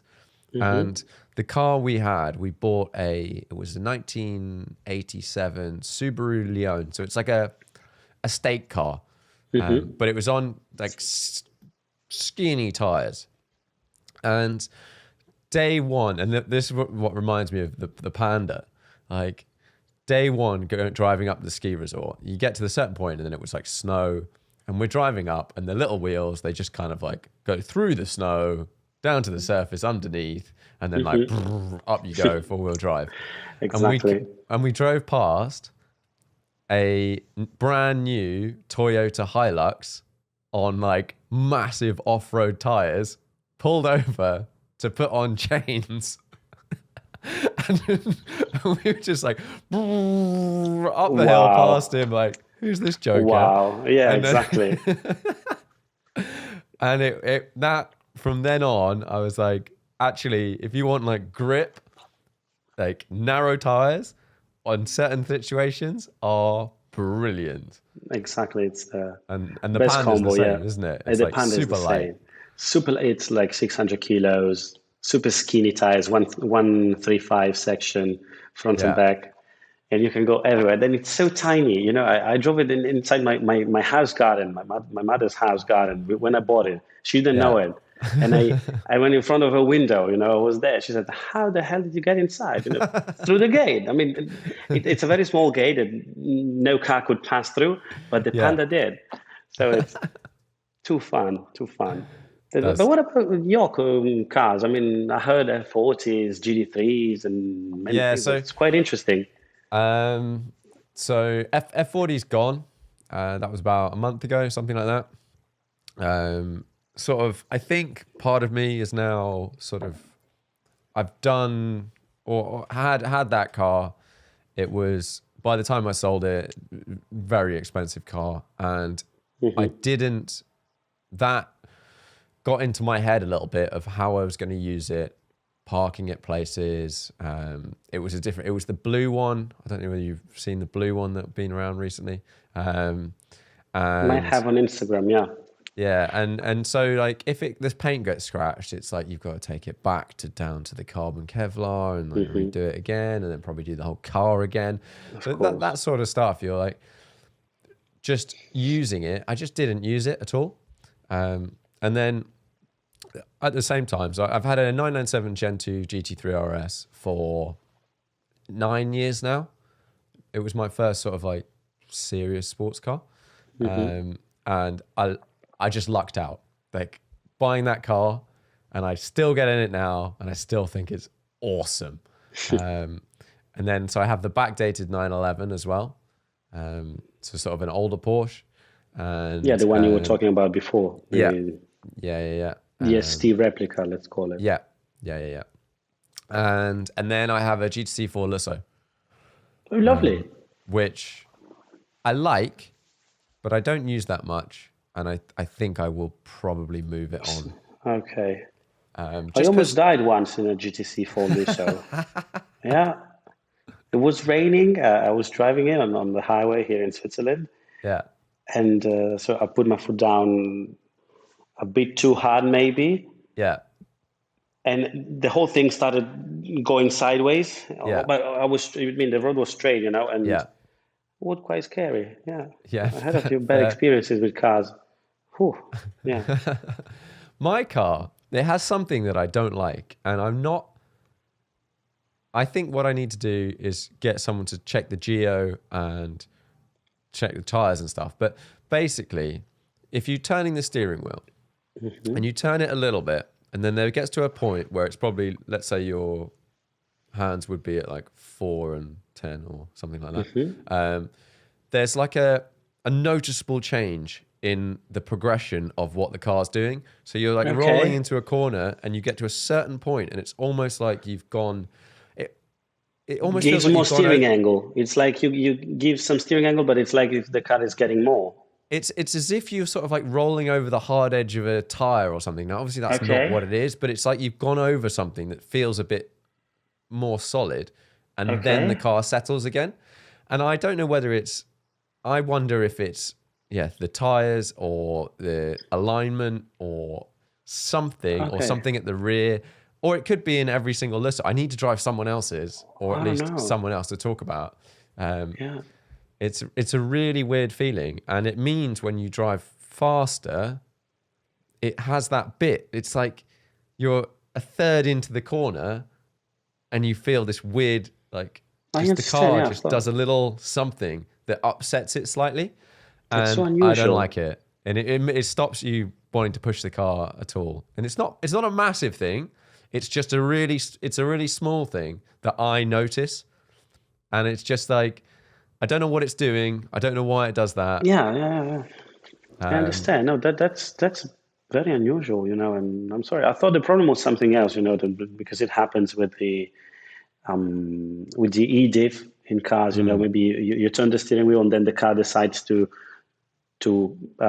give you, let's say, with the differential a little bit more momentum, so you can feel, the car doing something else. That happens, but I understand it's not cool, because I know the feeling of driving a car and not trusting it 100%. Yeah, and it's not good. I'm sorry. Yeah, it's weird, and I still enjoy driving the car, but there's just this one thing that's got in my head, and actually the reality is I don't choose to drive it that often. I love it for like what it is. Like I love the interior. It's got a great sound system. It looks cool. Amazing engine. 4-wheel drive, so you can actually put the power down. I had an 812 for a bit before I had the Lusso, and that, like, was cool, but it's just too much power. Like not in terms of like, you can't use it at all, but you can't use it. You can't put your foot down like ever. And I agree with you. I had the opportunity to move into a Lusso for a reasonably good sort of deal, and I've had that for a while, like a couple of months now, and I think I'm sort of like, yeah, I've tried it. I'm gonna go to something else, but that's it. So that's it. And I have a Radical. Sorry, I have a Radical SR3. Yeah, you told me about the Radical, but is it road legal or only? No, race car. For the racetrack only. I see. And I'd raced that a little bit. I haven't raced it for a while, and at the moment I'm just doing some testing and stuff like that. But and then I have a little Peugeot E208. Okay. So the little Peugeot electric car. Wow. And how's the electric car? It's brilliant. Okay. I love it. Like I can charge at home, and when we're driving around town, like you avoid all of the charges for driving around London, like your congestion charge, whatever. Parking is very cheap in certain parts of London. It's very cheap if you're an electric car, and it's easy, and it's actually good. It's like a good car. It's not okay. It's not like it's okay because it's electric and it gets by. Like the interior is really nice. The ride is great. It's not something you would want to thrash around a track, of course, but that's not what it's for. Like it's really comfy. It's got all the tech, adaptive cruise control and whatnot. And yeah, that is the car I use the most, which is, I didn't think that was going to be the case. I just kind of got it because I felt like I should probably have an electric car. And yeah, so that surprised me the most, I would say, this year, is how much I like that car. Little Peugeot. Yeah. Lovely. But it's fun. And I think at some point, yeah, maybe I need a little Panda as well. Yeah, you have to. You have to. Really, you have to. It's just the funniest feeling. It's the funniest feeling. And you can also make an electric conversion of it, so it could become an electric Panda. You could. I wonder if you'd lose a bit of the...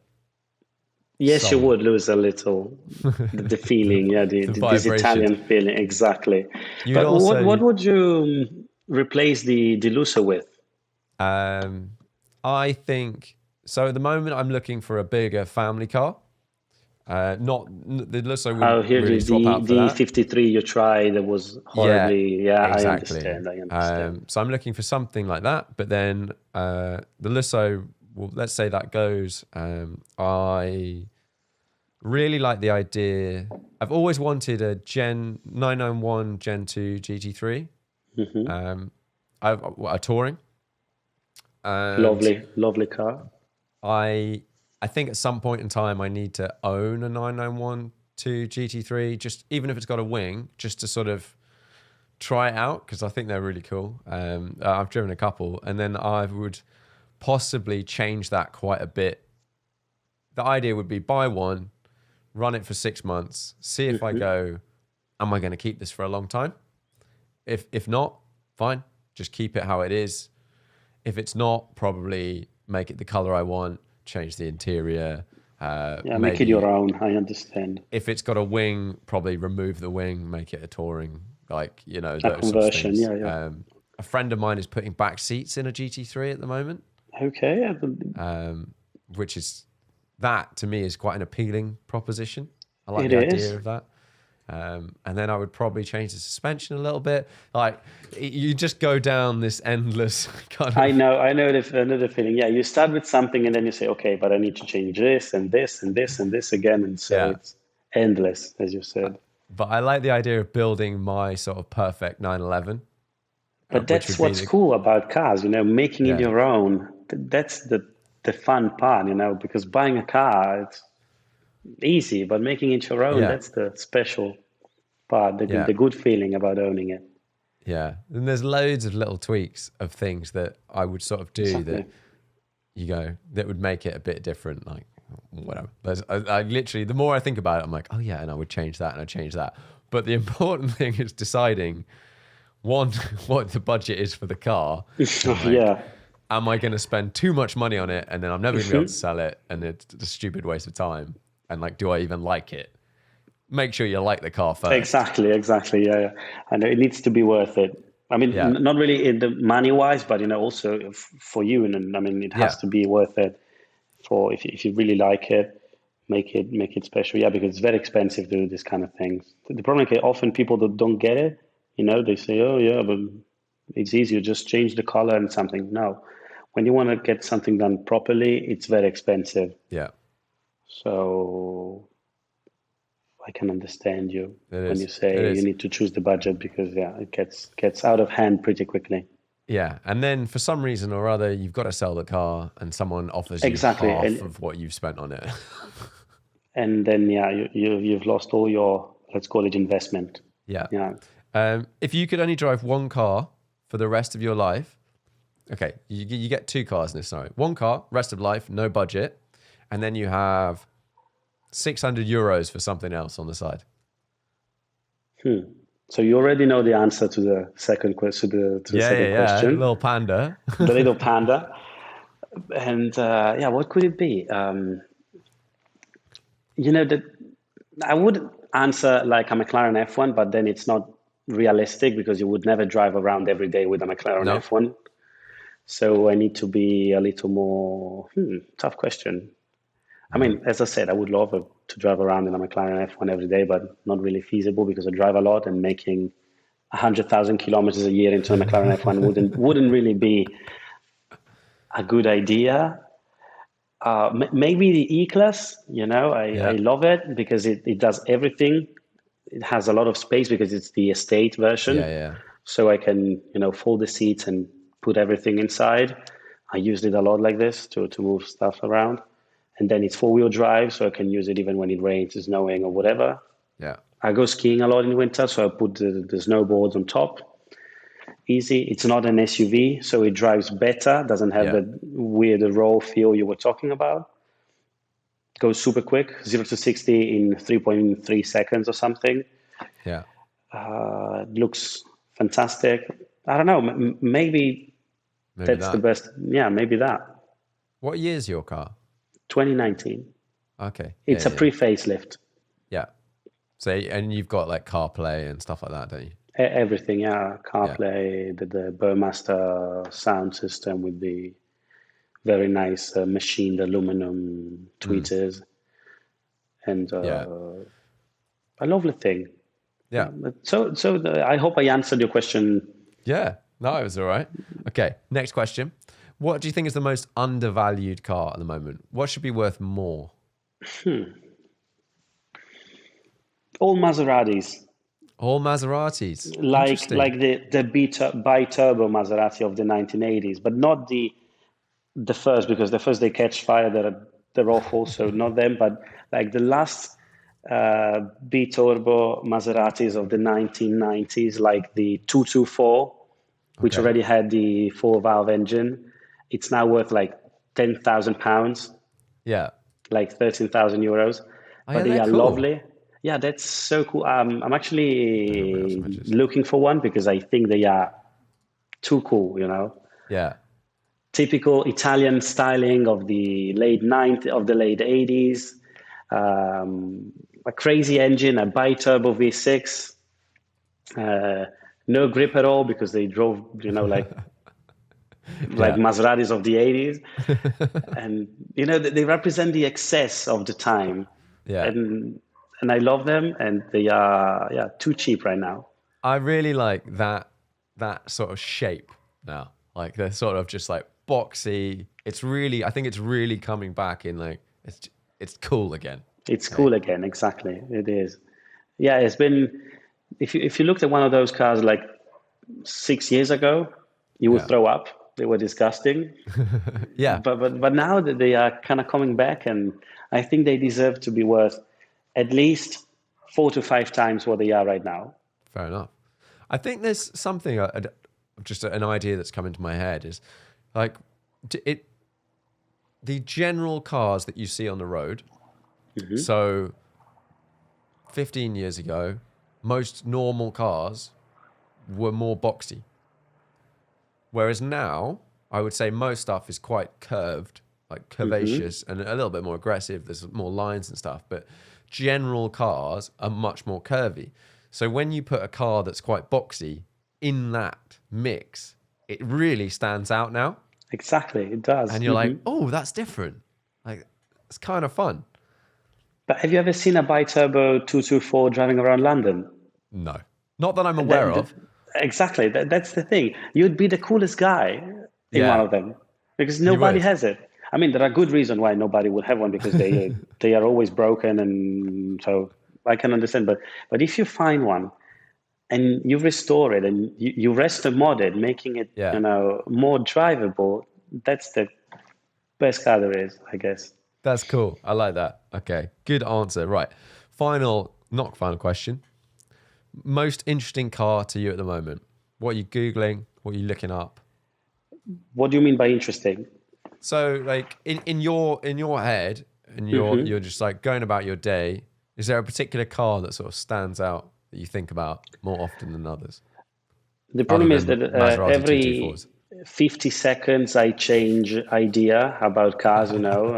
They just come and go. Okay, like now I could tell you the Maserati. Maybe in 2 hours I could tell you something else. I cannot give you an answer to this because it depends. It depends on the mood. It depends on what I see on the road. Maybe I see something now and I say, wow, that's so cool. So I'm going to have it in my head for a few days and just Google the hell out of it and find every single thing about it. So I'm sorry, but I cannot give you That's okay. Well, you gave me Maserati 224. Final question.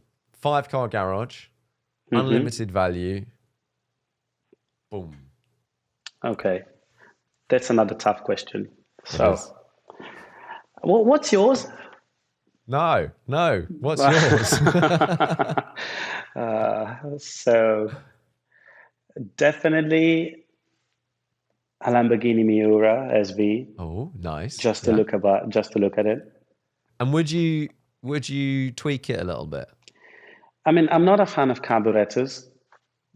My 512 has carburetors, and it's always a pain to start it up to drive around. So I'm a fan of fuel injection. So I would maybe put fuel injection on it because they catch fire with carburetors. So it could also be safer. That's another good reason to do it, yeah. But then I wouldn't really change anything about it. Yeah, maybe the dampers to make it feel better. Damper technology is so much advanced compared to the 60s. But I would keep it stock, we wouldn't do a resto mode on it. Yeah. Just a few components. Yeah. But a Miura, definitely, to look at it. 5-car garage. But 5-car garage like collection or also including something I should drive every day like E-Class? It's the only cars you have and it has to sort of fit into your life. So you probably need a car. Okay. You're driving one of these every day. So the E-Class has to be on the list. Yep. So we still have 3 slots.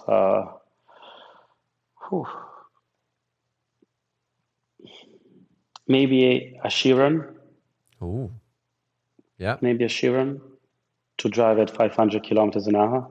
Yeah. Because who wouldn't do it? I mean, just to have the possibility of going that fast, Yeah, insane.